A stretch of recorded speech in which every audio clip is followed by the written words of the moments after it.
Hello and welcome to the latest edition of the Dribble Drive podcast. My name is Austin Render, your host on episode 12 of our podcast. Can't believe we've made it even this far, but we appreciate everybody been kind of checking out the numbers here recently. We have been so happy with the production this has gotten, the reach that we have had. If you're listening to us, you enjoy what we're doing, give us a rating, download the episodes. That's the kind of stuff that helps us kind of know where we are at.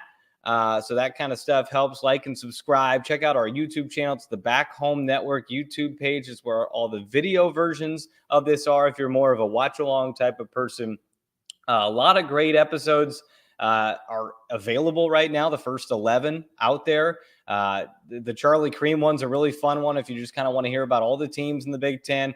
Megan McEwen was our first one way back when, and that one was wonderful. And then a lot of team-centered stuff as well. If you're looking for like Michigan State or Oregon or UCLA, that kind of stuff, it's all in our archive, so head that way.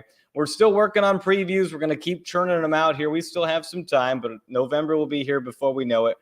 Teams like Ohio State, Iowa, Michigan, Washington, etc. We will get to everybody who we have not gotten to already as we go here through the offseason, and we are getting closer and closer to the start of the season. One of the teams we still need to preview, that's the Penn State Nittany Lions, and we bring in Joe Putnam.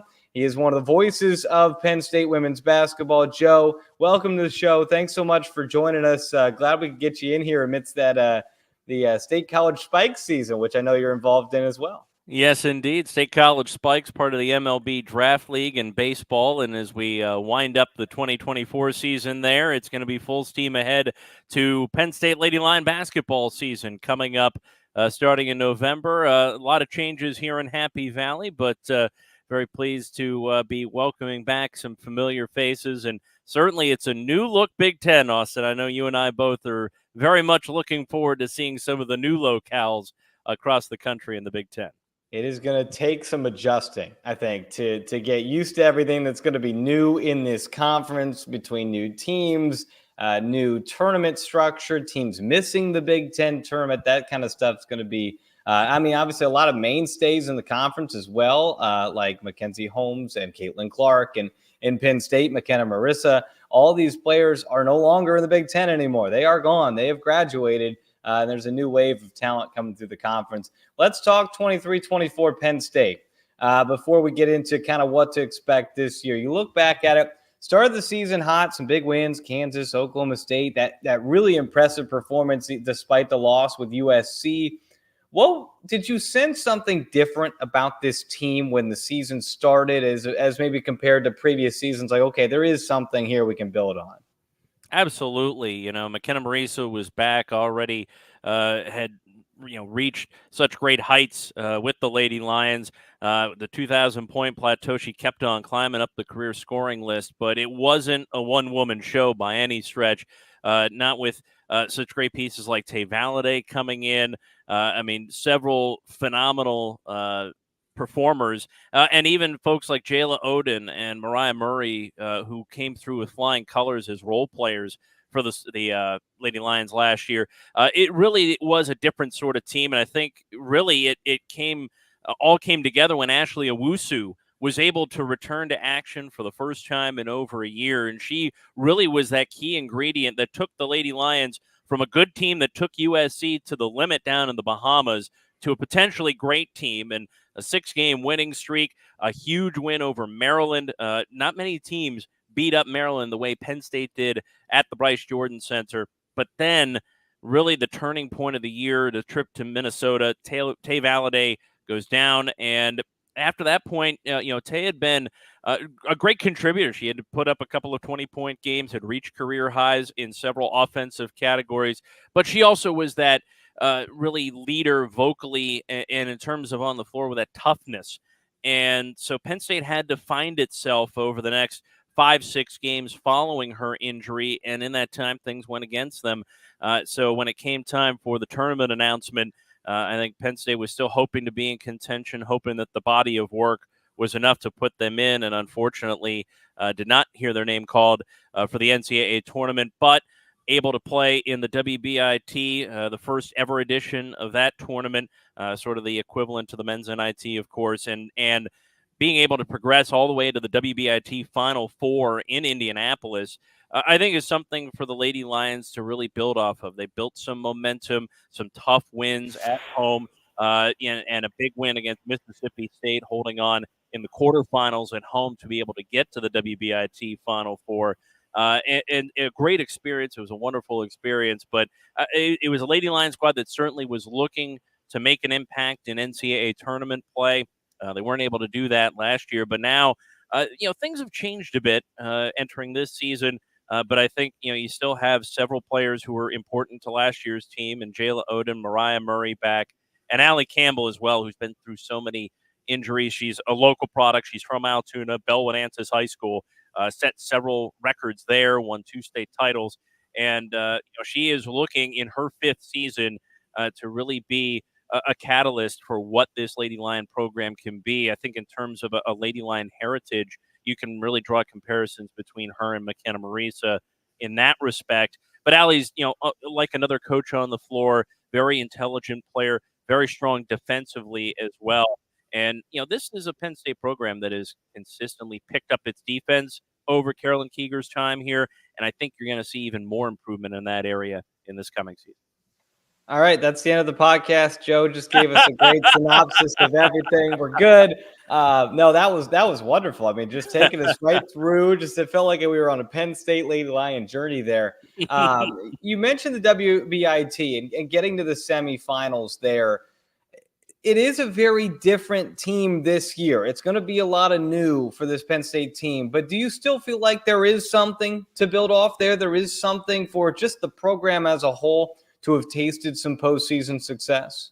Absolutely. There's only 32 teams who made it to the inaugural WBIT, and Penn State can now say they were literally in the very first WBIT Final Four, and it's definitely a distinction that is a good one for the Lady Lions, and now it's time to use that and vault onward and upward from there. And Austin, you talked about new faces. There are several of them. But again, Jayla Odom is back. Mariah Murray is back. Allie Campbell is back. Valuable contributors to last year's team. And, Carolyn Keeger went out, and obviously the transfer portal is a fact of life now. And I think the Lady Lions were able to get some key contributors in the portal. Gabby Elliott has fought through injuries at Michigan State, was a great player at Clemson, now is here at Penn State. Gracie Merkel was the field goal percentage leader nationwide last year at Bellarmine, and she is now the Lady Lions in the post. And then you also have a player like Tamara Johnson, who was outstanding at University of Louisiana, previously known as Louisiana Lafayette. So you have players like that coming in, and then 5 freshmen who Jill Jaycott actually was part of last year's team. She didn't play in any games, but she got the experience as a freshman. Her older sister Kelly was a Lady Lion. So, you have players that have gone through that experience. A player like Grace Hall as well, who played some key minutes and really made whatever minutes she was on the floor key minutes throughout the course of the season. It's something to really springboard off of. This is a team that definitely, I think, toughness is going to be a hallmark of them, and you got to be tough to play in arenas like the WBIT Final Four, like Hinkle Fieldhouse, and be able to capture those titles and win the games that the Lady Lions are looking to win. Yeah, there's no doubt there is a lot new, but a lot of good that is coming in here for Penn State this year. When you look back last year, what do you feel like it was? I know you mentioned the Tay Valladay injury, and that may be the answer here, but what was it that in the end just kept Penn State on the outside looking in? I think that piling up key victories, Kansas at home, beating Maryland at home. I think that obviously having a couple more road wins or a neutral site win against USC, they played them very close. It was a 1-point game. It's as close as it can be without being in the win column. But I think maybe a couple more of those and a few of those games, on the Ohio State game, taking the Buckeyes to overtime, but foul trouble just bedeviling the Lady Lions. Then McKenna Marisa getting injured in the overtime period. You look back and you think, if a couple of those results had gone the other way, even with trying to find their identity again with the loss of Tay Valladay, may have been the Lady Lions getting into the NCAA tournament. But, with that aside, with how things did fall, the resume, I suppose, in the committee's eyes was just not strong enough. I remember we played Indiana. When I say we, I shouldn't say we, but Indiana played Penn State in Assembly Hall, and it was right when McKenna was coming back. I think it was maybe her first game back. Yep. You could tell she wasn't totally herself yet. And then I believe Ashley Owusu played in the next game. And all of a sudden, I'm watching my TV. I'm watching Penn State. I'm like, man, I'm glad we already played them because you guys are looking like juggernauts there.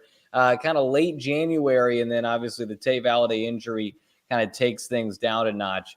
Let's transition into the 24-25 Lady Lions. We've mentioned a couple of times McKenna Marisa not coming back, obviously a graduated senior. We've talked about this with a lot of teams in the Big Ten. Big shoes to fill.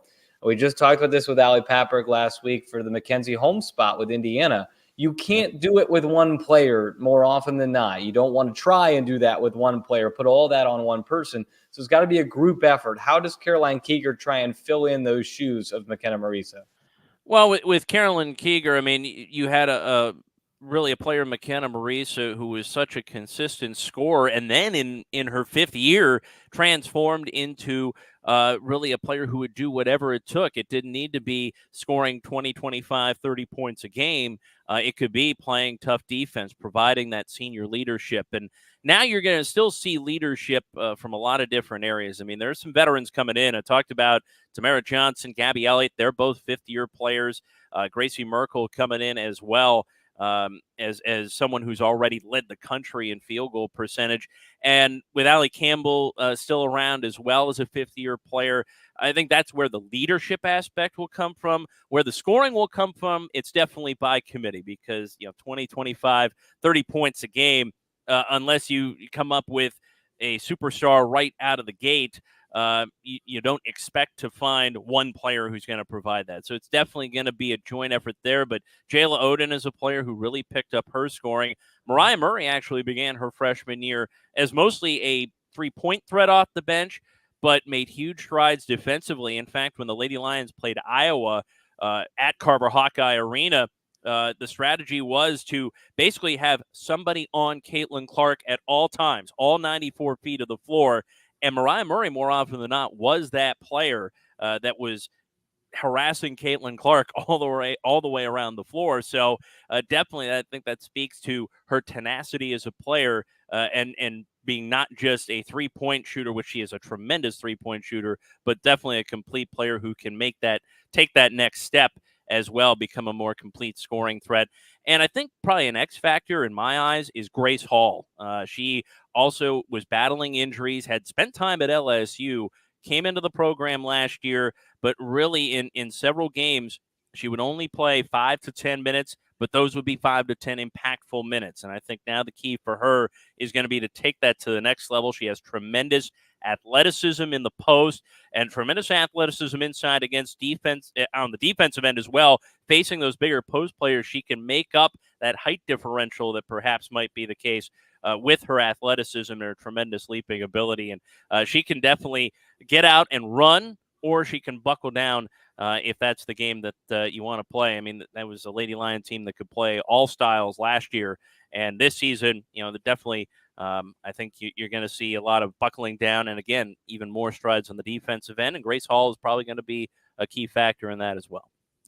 This is why I wanted to do all these previews with people who know their teams, because I think from the outside looking in, you see all the production that Penn State lost, whether that was to graduation, to the transfer portal, and you think, man, what does this team have? And then you do a deep dive and you're like, look at all these players that made strides last year. Look at all these players that got better. You don't have to play 25, 30 minutes a game to get better, especially as a young player in a program. And Penn State has a lot of those. You also have a lot of transfers coming into this program. You've mentioned a few of them already today. Gracie Merkel from Bellarmine, Victoria Santana from Eastern Arizona, Tamara Johnson from Louisiana, Gabby Elliott from Michigan State. From Michigan State. A lot of really good production in their former stops. A couple of those, Gabby Elliott from the Big Ten, but the other three from non-Power 5 conference teams. So obviously a step up in the level of competition, but obviously we see that all over the country. It works everywhere. What do you know about kind of what Penn State's getting from this transfer class? Well, it's definitely, Tamara Johnson and Gabby Elliott are veteran players. Tamara, 4 great years at Louisiana Lafayette. She's a Louisiana native and was in the top 20 in the Sun Belt in various categories last year, but she's definitely going to provide that veteran leadership. Gabby Elliott, again, has been through so much. Very promising start to her career at Clemson.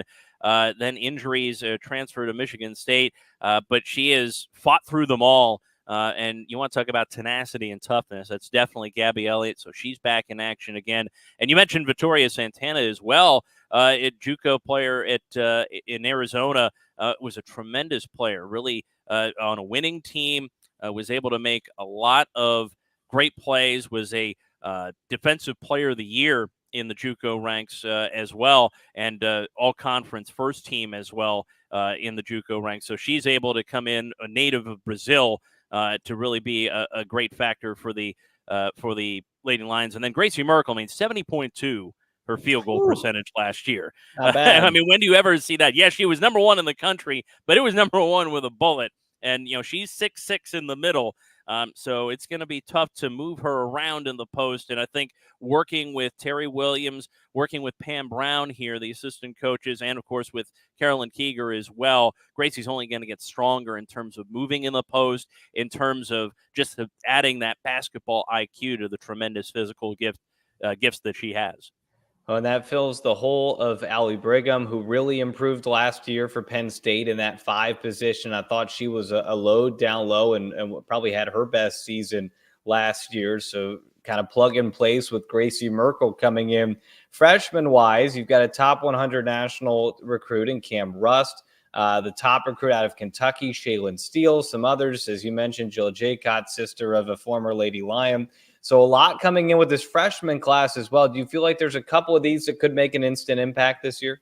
Oh, definitely. I think Shea Steele, speed is the name of her game. She's only 5'6", but she can move around the floor. Like you said, number 1 recruit out of Kentucky, and we know how great of a basketball pedigree Kentucky has, the state of Kentucky, through the years. Cam Rust, a tremendous. Ari Williams from the Chicagoland area, and again, another tough customer out there. Talia Walker from the DMV, Our Lady of Good Counsel down in Maryland, and Jill Jaycott has that Lady Lion tradition. She's out of Cumberland Valley High School, just down the road, down through 322 from Happy Valley. And with her sister Kelly already having played within the program and her experience, again, Jill enrolled early and was with the team this past spring. So she has seen up close what Big Ten basketball is like, and I think that experience will definitely help her out. She's somebody who can really be a combo player as well. She was a 2,000-point scorer, Jill Jaycott was at Cumberland Valley, and keep in mind, she enrolled early at Penn State, so she only played 3 seasons there.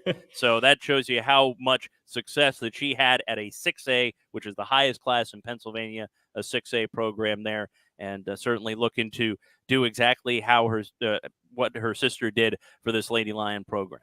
Yeah, 2,000 points in 3 years. That's not too shabby. It's 2,000 more points than I certainly scored in my high school career. I don't know about you, Joe. You and me both. Okay, well, we're in it together. Perfect.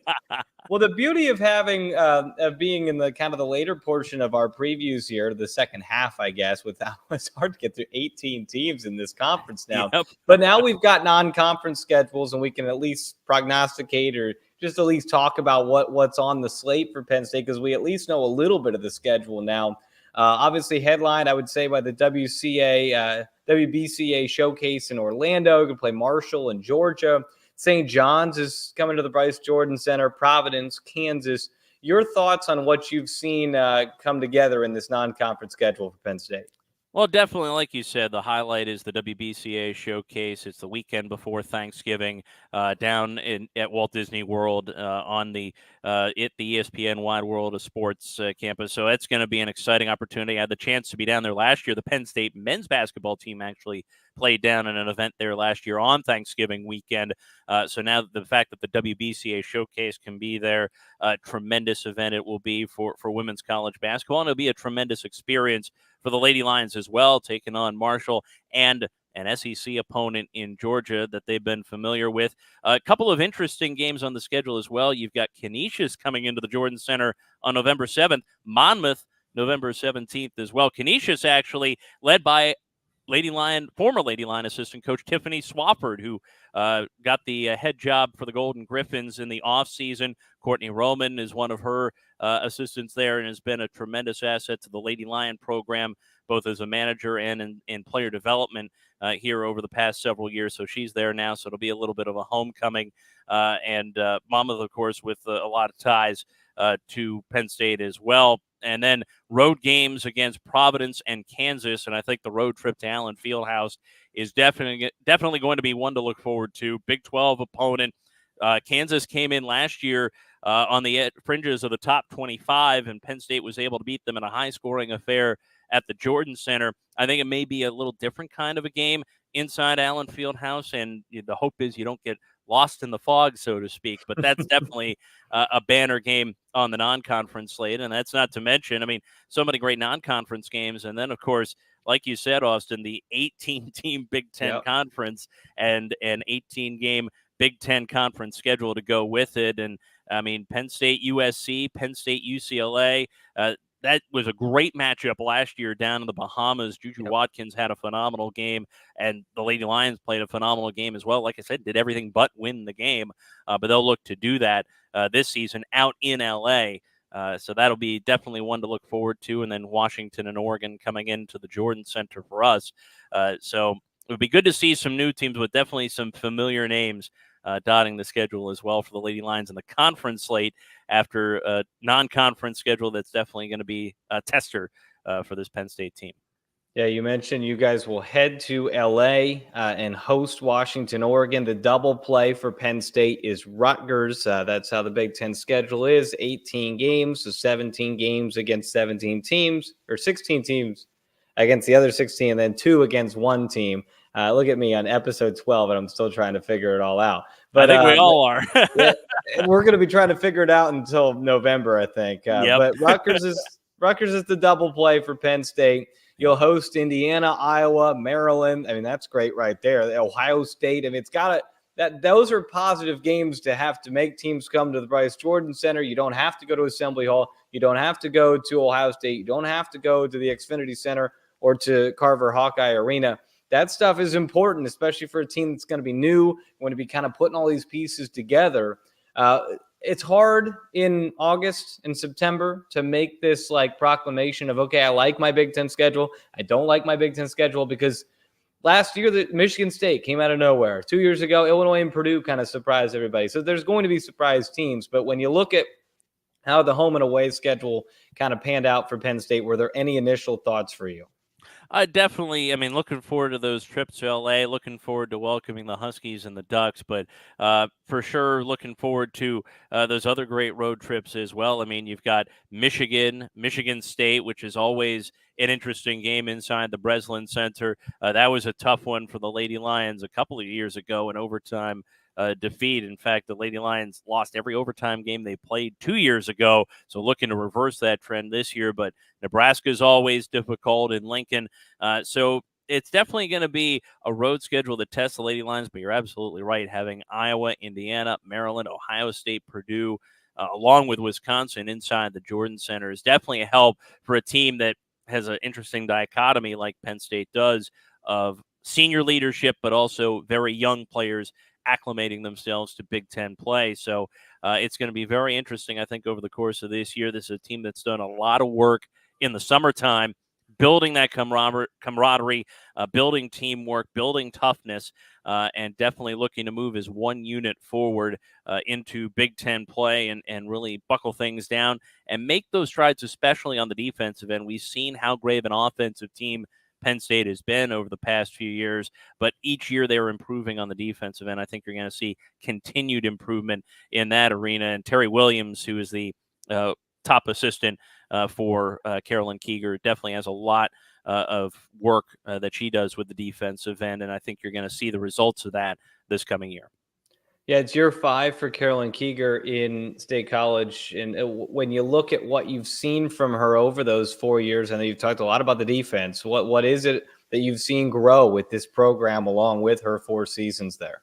Well, the intent all along has been to make it a player-led, coach-fed program, is the phrase that Carolyn uses, and it definitely, I think you're seeing great strides in that year by year, and you have players like Allie Campbell, Jayla Oden, Mariah Murray, who really help stress that mindset with their teammates even last year, even as younger players, and now here picking it up for Allie year 5, for Mo year 2 officially, for Jayla year 3. I mean, they're able to then impart that to everybody else, and it just spreads. It's just building towards having one team, setting expectations for each other, competing at all times, and having those results show out on the floor. And Carolyn Keeger is just a wealth of basketball knowledge, particularly on the offensive end, but defensively as well. And I think that if these players can really absorb that, the newcomers, that'll be a tremendous asset because, as we know, whoever has the chalk last, whoever has the marker last is going to score the bucket. And for Penn State, I think that's going to be the aim this year, always being able to have that last move and having that X factor that really makes the difference, bucket by bucket, basket by basket, possession by possession, going on towards the end of the game. I know you've been around the Big Ten. You have seen the many places in this conference. You've been to the gyms. You've been to the cities and the towns. I like to ask these questions to all of our kind of people who've been around the conference. Where's your favorite place to broadcast from? And that could be a combination of the fan experience, your broadcast spot, your vantage point, just whatever it may be. What's your favorite arena to broadcast from? There's several that all have their positives to them. I do love being at Assembly Hall. The tradition inside Assembly Hall is just undeniable. You see the banners up there, and of course, adding more to them. It seems like every year, but just the fan support in Indiana and the great location. I mean, we're not necessarily courtside, but we're only a row or two above courtside, so we have the perfect vantage point on all the action. I think a place like Nebraska, actually, the great fan support inside Pinnacle Bank Arena in Lincoln, and a great vantage point for us in that arena as well. That's always a great place to go to. Even a place like the Breslin Center, at Michigan State. I think, we have shifted broadcast locations. We used to be courtside and everybody was right on top of you. Now we're up in the corner more so, but at the same time, I don't think there's really a bad spot in the place. I mean, it is built to be right on top of you. And definitely the atmosphere in there is tremendous. Really looking forward to going out to Pauley Pavilion, going out to the Galen Center, and being part of the atmospheres there on the West Coast as well.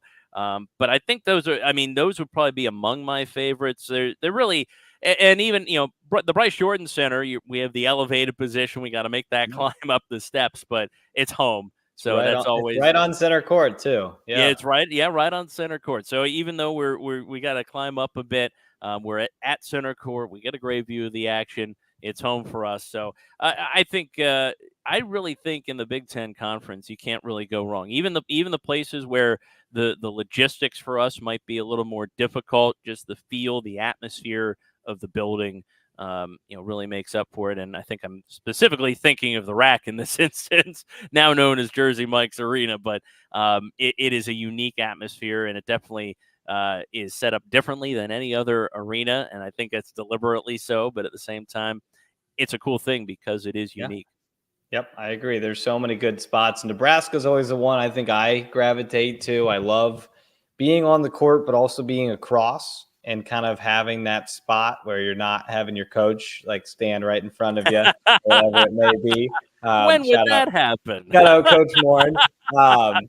But yeah, I love that. I love Carver Hawkeye Arena. The atmosphere in there is always so good. Top notch fans. Hoosier fans won't like to hear me say that, but I love going to Carver Hawkeye. So those are probably my top two. I feel bad because Assembly Hall seems to be said more often than not. I don't know if it's because people think, oh, I'm on Austin's podcast, I got to be nice to them, but that's all right. I do love being at home and getting to call games there. When it comes to towns, we have a lot of great college towns as well. We get to, or at least we try to explore when we're on the road. I certainly do. This is another tough one to answer because there's a ton of them. But your favorite stops to go to in the Big Ten? Iowa City, actually, and it doesn't hurt that we do have some folks with some that have been around Iowa City before that are on staff that know the spots beforehand. But that has been a good place to go for us. East Lansing is pretty hopping. I think around Lincoln is actually a nice city, and I love Lincoln. Yep.